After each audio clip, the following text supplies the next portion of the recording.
सोफे में एक आत्मा बसी हुई है जो एक युवक का बदला लेने की असंभव कोशिश कर रही है।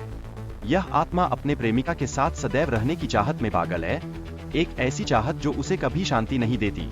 जैक, एक साधारण युवक, इस खतरनाक सोफे को बेहद कम कीमत में खरीदता है, लेकिन उसे इससे जुड़े खतरों के बारे में कोई अंदाजा नहीं है।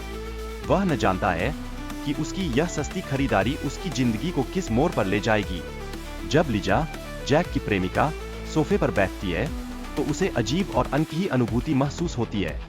यह अनुभव कहानी में एक गहरा टर्निंग पॉइंट लाता है जो उस अंधेरे रहस्य को उजागर करता है जिसे सोफे ने छुपा रखा है। जैक का मन सोफे के प्रति डर और चिंता से भरा हुआ है, उसकी मानसिक स्थिति भी बिगड़ने लगती है। इस अनिश्चितता के चलते वह अपने माता पिता के घर लौटने का निर्णय लेता है, मानो सुरक्षा की तलाश में एक नया अध्याय शुरू करने की कोशिश कर रहा हो। सोफे की खतरनाक गतिविधियों से जैक और उसकी प्रेमिका एल के बीच तनाव बढ़ता जा रहा है। एल अपनी सुरक्षा के लिए अपने मित्र को बुलाती है ताकि वह इस अस्वाभाविक खतरे का सामना कर सके।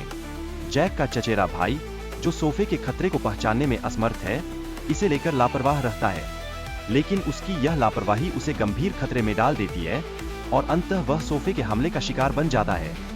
कहानी एक और गंभीर मोड़ लेती है जब एक दोस्त पुलिस से मदद मांगती है क्योंकि उसका मित्र लापता हो गया है। यह ऐतिहासिक दृश्य तनाव और रहस्य की एक नई परत खोलता है, जैसे कि एक अंधेरा रहस्य समाने वाला हो। इस बीच लड़की एक ऑनलाइन जादूगर से संपर्क करती है जो उसे अपने पूर्व प्रेमी की आत्मा को समाप्त करने का उपाय बताता है।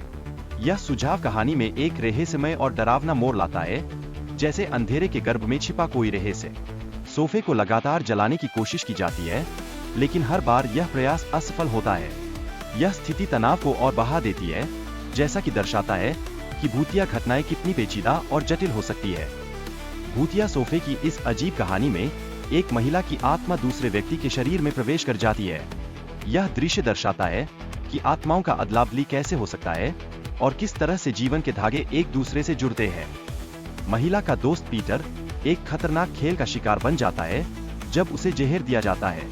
उसकी आत्मा भूतिया दंपत्ति द्वारा काबू में कर ली जाती है, जो दर्शाता है कि आत्माएं एक दूसरे के जीवन को किस प्रकार प्रभावित कर सकती है।